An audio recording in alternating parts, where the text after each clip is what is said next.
Hi again, everybody. My name is Greg Anderson, and this is the Good Timekeeping Show with Greg Anderson. And today I want to talk a little bit more about these Charles Darwin Foundation collaboration watches.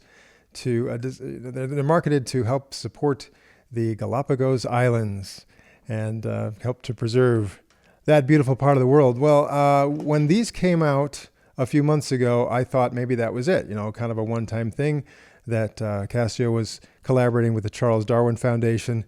And here's what you get. These three watches. Now, one of this has kind of a finch theme with a little cutout on the keeper there. And it also has a little finch, the little illustration on the face. And also the backlight has the shadow of a finch there. This one is the tortoise. This one, the shark. And again, on the keepers there, you've got the cutouts and the shadow on the backlight, all that stuff. Okay, so I just kind of thought, oh, here they go. And that's all it's going to be. Well, I just found out, and here we are in the middle of October.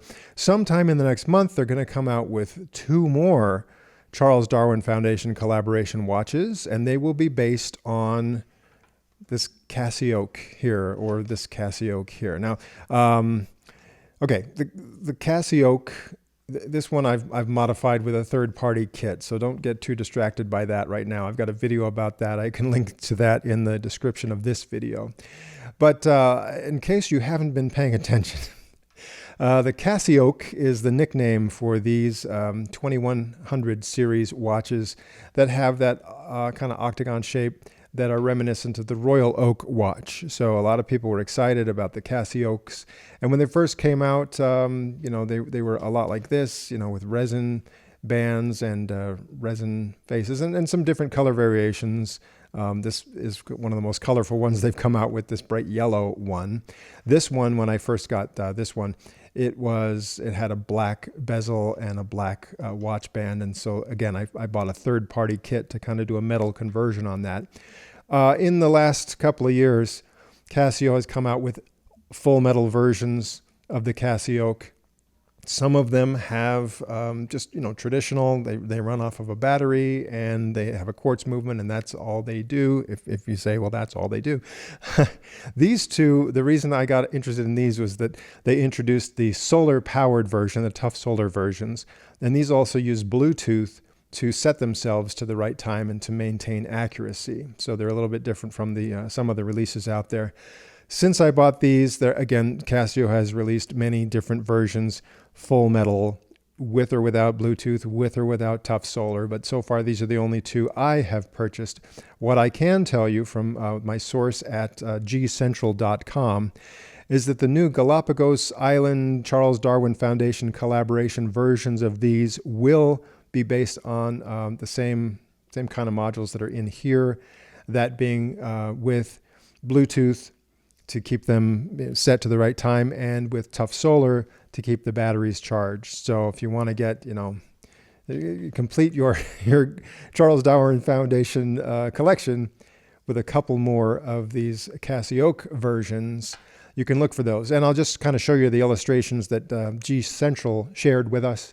One of the neat things about these, these three previous watches all had, some sort of theme related to an animal. And the two new ones also have that. So one of them will have, some interesting colors and a marine iguana theme.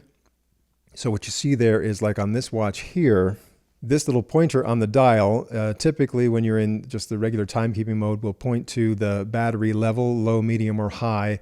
Then it will point to the Bluetooth symbol if you're connected to Bluetooth, and also the different modes. If you're in the world time mode or the stopwatch mode, then that little dial will turn around and show you and point to the different modes that you're in. So the pointer on one of these new Charles Darwin Foundation collaborations will look kind of like a marine iguana. And I don't know if those colors of the watch itself and the watch band and the case also kind of reflect what the marine iguana might look like. But then there's the other version of it, which is going to have a pointer that looks like a penguin. And so you have sort of a penguin theme on the other, CasiOak Charles Darwin Foundation watch that's coming out. So again, if you're interested in those, there's an article at gcentral.com. I can give you the link to that. It tells you some things, but not everything. For example, it doesn't tell you exactly when this will be released. It's expected in the month of November 2024. It doesn't tell you exactly the price that you can expect. We don't know that yet. We'll probably know that soon. I can tell you with these watches here, like if you bought this one just as it is today, or the one that had a black bezel and band, suggested retail at Casio's website is $150, so you might find a deal better than that if you shop around.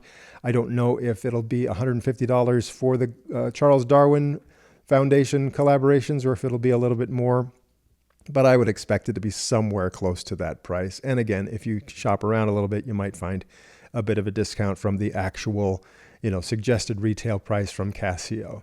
So just a heads up there, especially if you're a big fan of the CasiOak watch, and if you want one of these watches with the Galapagos Island penguin or marine iguana theme, keep your eye out for it and see what happens. Maybe you'll get one for Christmas this year. I don't know. Just be good and be on the nice list instead of the naughty list, and I think you'll be okay for that if that's what you want. CasiOak, again, very popular. I haven't gotten into CasiOak watches, these octagonal shaped watches, as much as like G-Shock squares, but if it's your thing, hey, go for it. And again, there's a couple more things for you to consider. I mean, some of the CasiOaks they're putting out, I mean, seriously, they're all metal, and I don't know if there's like a Mr. G version, which is super expensive. I don't quite get into the super expensive Casio watches or G-Shock watches. I mean, the most expensive stuff I might get into Oceanus a little bit, but even then I don't go for the really high-end Oceanus. To me, it's just like, I don't really want a watch that costs a whole lot of money. I'd rather get a whole bunch of other watches, maybe end up spending the same amount of money anyway, for dozens and dozens of watches as I would for just one, but I kind of like the variety. So that's just me. Anyway, keep your eye out for more CasiOaks. There's probably one that looks a lot like this that came this way from Casio. It's up to you. Or that was my, poor man's conversion kit alternative, which really looks and feels just great. So, all right, just something to be on the lookout for. I hope that helped you out, and I will be back soon with more episodes of the Good Timekeeping Show.